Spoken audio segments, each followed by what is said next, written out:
G'day legends, today we're going to be talking about judging in MMA. Of course, one of the biggest takeaways that we saw in 2024 was the absolutely horrible judging that we saw on some fight night cards, particularly Cyril Gane versus Alexander Volkov. Of course, that's an easy one to bring up because of recency bias, but it also happens to be maybe the worst decision in UFC history. And what's weird is when it comes to MMA judging, we seem to start to get to know the names of the judges because we have had some really bad standouts lately. We have had Sal D'Amato, Chris Lee, they're notorious. It seems like almost every single weekend, you know that they are going to get one card just egregiously wrong. So, judging in MMA in the UFC, that is what we are going to be talking about in today's video, particularly since my mind juices got flowing on this as I was scrolling through MMA Twitter and I saw this post that I had to go back and check it out. Now, this post did end up being about boxing. It says, by the end of 2025, judges will be forced to explain their scorecards after a fight,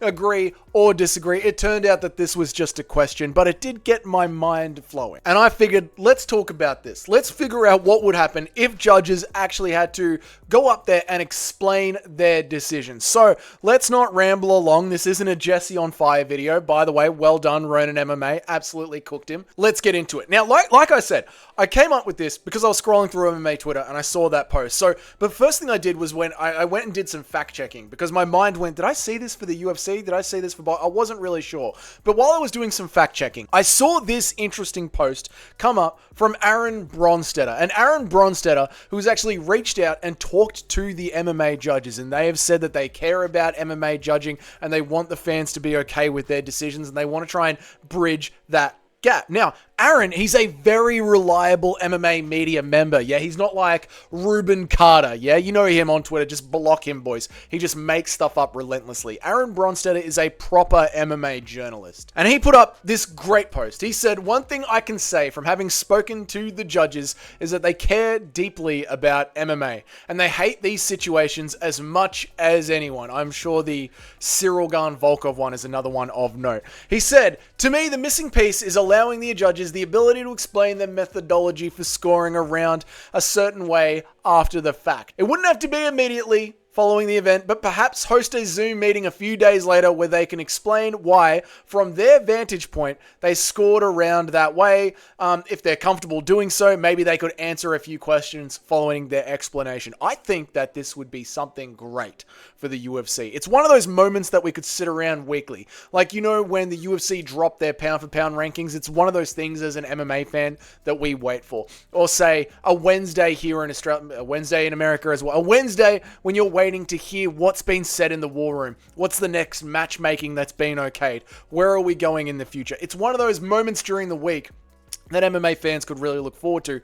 especially if this was on a live stream, maybe hosted by the UFC themselves on the UFC's YouTube channel, where they talk to some of the judges and have them just explain what they were seeing when it comes to some of these controversial decisions. Because I do think that what goes on here, and I have noticed this myself, even me on this small channel speaking to a very hardcore group of my live streams, you have to understand, if it's the Christmas break, there's no UFC, there's really not a lot of MMA, but particularly there's no UFC happening for essentially 5 weeks. That first Apex card back is horrible. And you're still hanging out to talk about the UFC every single day on a YouTube channel that's got less than 2,000 subscribers. You're a hardcore. You're as hardcore as it gets, mate.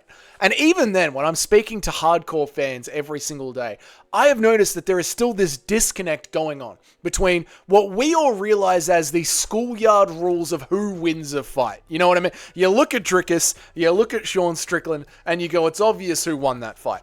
But when it comes to the sport of MMA, the sport of it, you know, the three-point shot, they're kicking the ball and getting it in the back of the net. The actual sport of it. What's a 6? What's a 3? What's a run when it comes to cricket?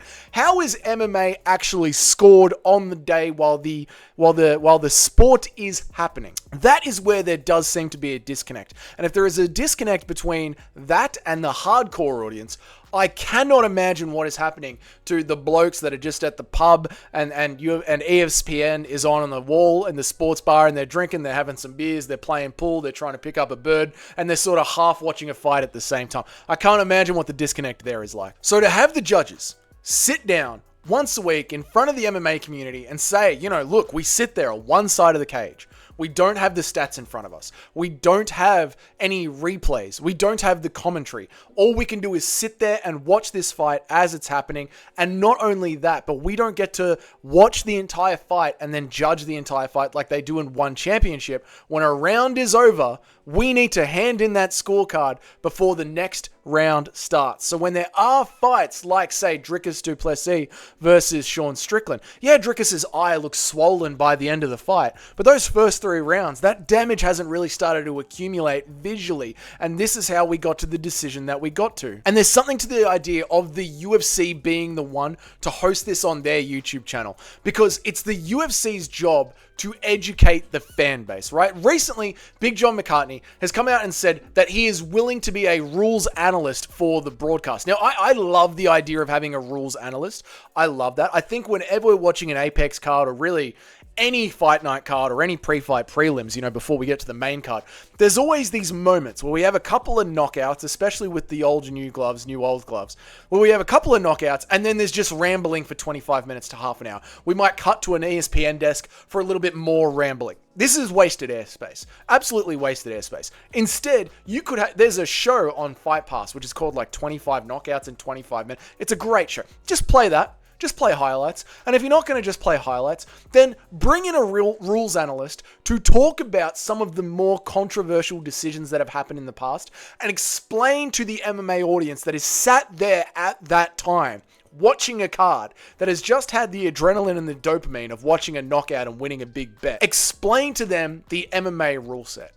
And to have the UFC do that is so important. I don't love the idea of Big John McCartney doing it because personally, I feel like Big John has got a lot of ego in this, being the one that helped write the rules of MMA. He has sort of confused the waters already when it comes to damage versus impact. He has said that impact means damage when it's written in the rules as impact. It means what movements are having an impact on the fight. Is heavy grappling impacting the way that the fight is going forward? You see, when John McCartney says, oh, it means damage, then all of a sudden heavy grappling doesn't really mean, heavy grappling doesn't have that much impact on the fight because it's not being damaging at all. Like John McCartney already putting himself in the conversation has already started to muddy the waters. So I wouldn't want John McCartney to be out there doing it even more. I appreciate everything he's done for the sport, but he's already started to mess this up a little bit. It should be someone from the commission brought on behalf of the UFC on the UFC's platform to explain it to all of us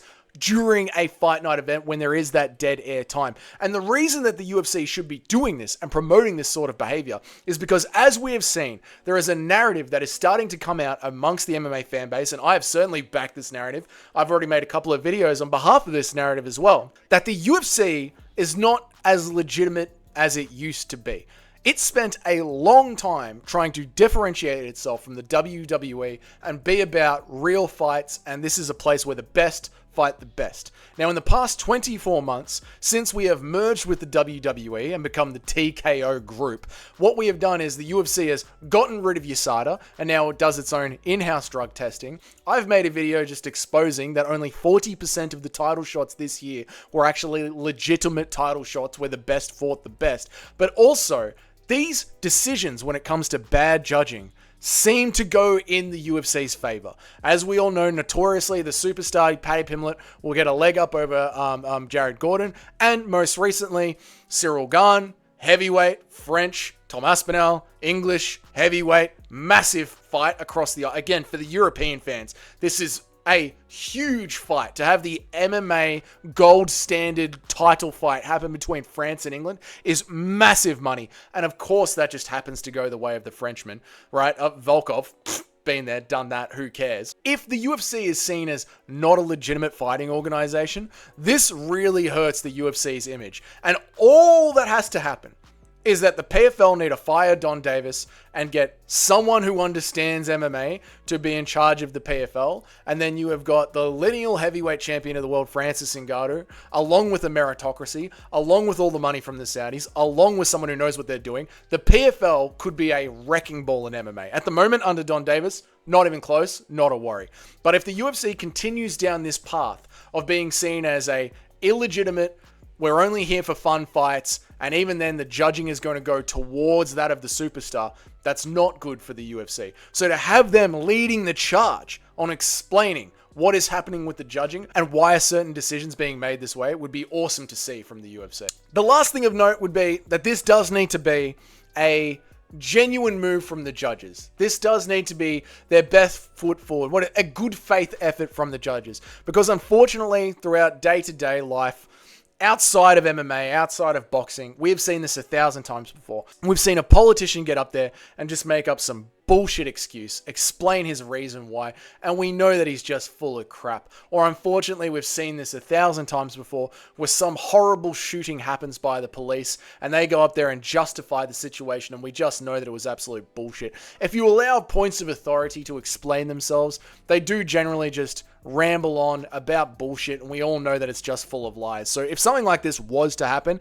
it does genuinely need to be a good faith effort on behalf of the judges, which circles back around to the tweet that sort of started this all. You know, Aaron Bronstetter has apparently talked to the judges, and they do want to help bridge that gap between the MMA fans that understand a schoolyard rule set where that bloke beat up that bloke and he's got the black eye, so he's lost, and, well, this is actually a sport run by a commission, and this is how that sport is judged. And right now there is a huge disconnect there, and in the middle of it is the UFC, where their superstars seem to be winning out on this, and the whole bloody thing's a mess, mate. It's not a good look at all. So there we go, boys. Should the judges explain themselves once a week on a Zoom call hosted by the UFC? What do you think about that idea? What other tweaks would you have? Maybe AI judging. There's a whole other conversation that could happen around that. So you let me know your thoughts down there in the comments. If this is your first time here, g'day. My name's Dougie. I make an MMA video every single day of the week. At least I try to, Monday through Friday. And I go live about 3 times a week where we have debates and conversations just like this one. So if you want to check those out,